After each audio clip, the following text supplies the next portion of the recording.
Саламатсыздар, құрметті қыздар, ханымдар. Бүгін осындай шифон көйлек тігетін боламыз сіздермен бірге. Ақмарал, менімен бірге болыңыздар. Так, бұл көйлекті тігу үшін бізге Валенсия матасын 50 см алып, жанынан 12 см тастадым. Мынау кромкасы. Екі жағынан 12 см тастап, бірінші үтіктеп алып, одан кейін 07-08 шов түсірдім. Екі жағына бірдей. Енді қазір бұлай бүктеймін да. Мынау линейканың жалпақтығымен бірге қайттан сызып алам. Соны бүктеп, үтіктеп, тағы да дәл осындай шов жасайым. Осындай бізге складка 4 керек.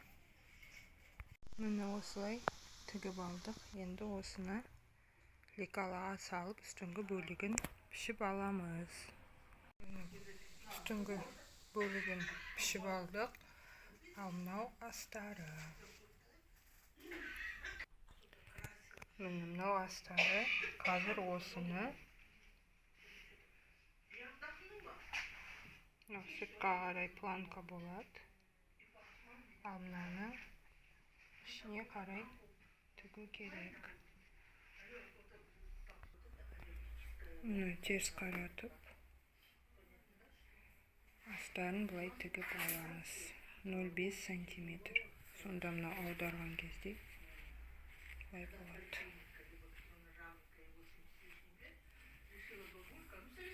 Осылай тігіп шығамыз.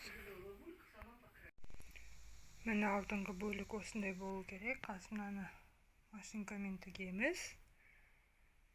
Енді мына астары осындай болады. Аккуратный болып шығады. Енді мынау артқы бөлігін жоғарғы жағына, ішкі жағына осылай қосып тігіп аламыз. Бөлек. Мына астары болып тұрады ғой. Осылай бөлек қосып аламыз.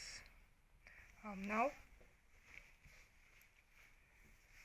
етегі, міне трапеция. Мынау астарын дәл осылай қойып пішіп аламыз.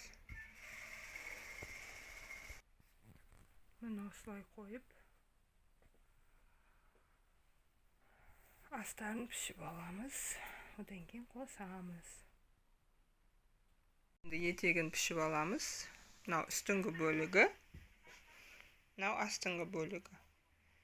Дәл осылай алып, пішіп алып, жандарын қосып тігеміз.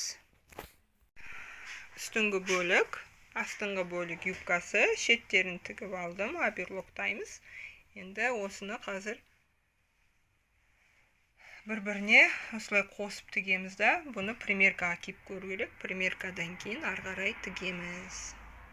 Үстіңгі бөлігін дайындап алдым. 0,1 строчка жүргіздім. Мынау жанындағы шовтарын бәрін ішке қарай болады шовы, себебі мына жағынан осындай аккуратный болу керек. Иығының шовы. Бәрі осы ортада қалып кету керек. Енді жеңін тігем. Жеңін қосып, жеңнің өзін тігіп алам, одан кейін аберлоктап, одан кейін мынау проймаға қосам. Тігудің алдында мына жерге вырез жасап тігу керек. Мынау жеңді екіге бүктеп алдым. Бұл екіге бүктегенді тағы да екіге бөлдім. 8 см қырқып, осылай өз матасынан косойынан қырқып алдым. Косойбейка деген осылай сызастыр и қиғашынан қырқастыр. Осыны қазір осылай айналдыра тігеміз. Қырықтым 8 см. Енді мынау косойбейканы 0,5 мм етіп айналдыра тігіп шығам. Міне осылай тіктім. Енді қазір мынаны bir рет бүктейм, одан кейін екінші рет бүктейм. И 0,1 строчка жүргізіп шығам. Мына осындай болып шығады. Енді мына манжетін қырқып аламыз. Бірінші дублерін жабыстырдым. Биіктігі 12, ұзындығы 26 сантиметр етіп алдым. Мынаны қазір екі бүктеп үтіктеймін да, мынау шетінен строчка жүргізем, және мынау шетінен былай 4 строчка жүргізем. Былай 5 или 4 сантиметр жүргізем.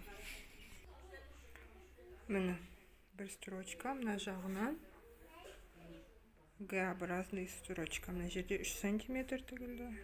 Былай ұзынан и 3 сантиметр. Осыны енді аударамыз. Мына жерін қырқып алып тастаймыз, рассечка жасаймыз. Міне осылай қырқып алып тастайып, енді аударамыз. Міне дайын осындай болады. Енді шов түсіреміз и сборка жасаймыз. Мынаған бірдей болып келу керек. Бірінші жағын тігіп аламыз. Міне мынау жандағы тігісін тігу үшін оң жағына қарай осылай 0,5 тігіп алдым. Енді аударып, былай 1 сантиметр тігеміз. Сонда шовы аккуратный болып шығады. Міне осылай теріс жағы, мынау оң жағы болады. Енді айналдыра 1 сантиметр тігіс жүргізіп, сборкаға жинаймыз.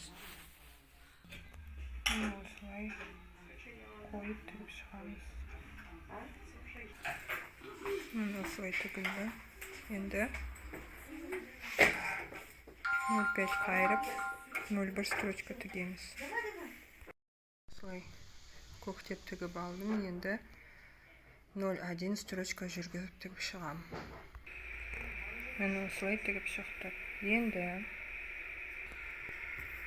жеңінің бас жағына кішкене строчка жүргізіп, сәл сборка жасап, проймаға қосамыз. Міне осылай кішкене сборка жасаймыз. И мына жерінен бас жағынан және аяқ жағынан ине қыстырамыз. Қараңыз, мына жеңі проймадан үлкен болып тұр. Сәл 1 сантиметр, 1,5 сантиметр қырқуға болады. Сол кезде мына бірдей болады. Осыны қазір айналдыра тігіп оберлоктаймыз. Енді етегін тігеміз. Сырты етегінің московский шовпен тігеміз, ал ішін оберлоктап 1 сантиметр қайырып тігеміз. Московский шов қазір мынаны 0,5 сантиметр қайырып строчка жасап шығам, одан кейін тағы да қайырып, тағы строчка жасайым 0,5 миллиметр. Міне осылай 0,5 миллиметр қайырып 0,1 строчка жүргіземіз. Айналдыра тігіп шығамыз, одан кейін тағы да екінші рет қайтарып тігеміз. Міне осылай тігіп шықтым. Енді осыны тағы 0,5 қайырып и осылай тағы үстінен тігеміз. Міне осылай қайттан 0,5 қайырып 0,1 строчка жүргізіп шығамыз. Міне шифон астарын осылай қайырып тігеді. Мына бет жағы, мына үш жағы. Ал астарын оберлоктап 1 сантиметр қайырып тігіп шығамыз. Сонымен жақсылап үтіктейміз. Сонымен юбкамыз дайын.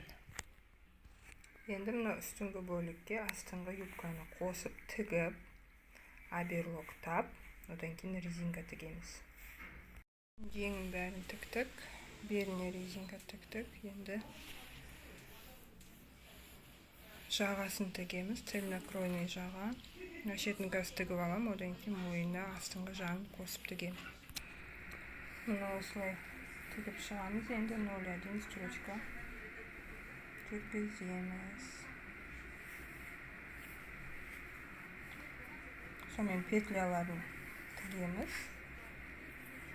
Петляларын тігеміз. Түйме қадаймыз, сонымен көйлек дайын болады.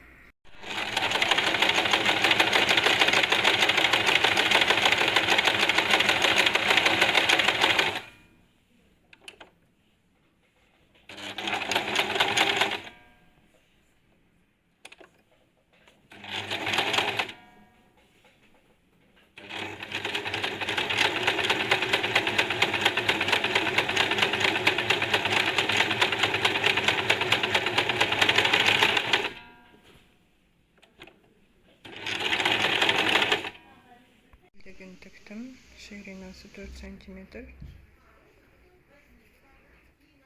10 сантиметр аласыздар да, осылай тігіп аласыздар. Мына шектерін жақсылап үтіктеймін, сонымен көйлек дайын. Көйлегіміз дайын болды. Менің болғандарыңызға рахмет, сау болыңыздар.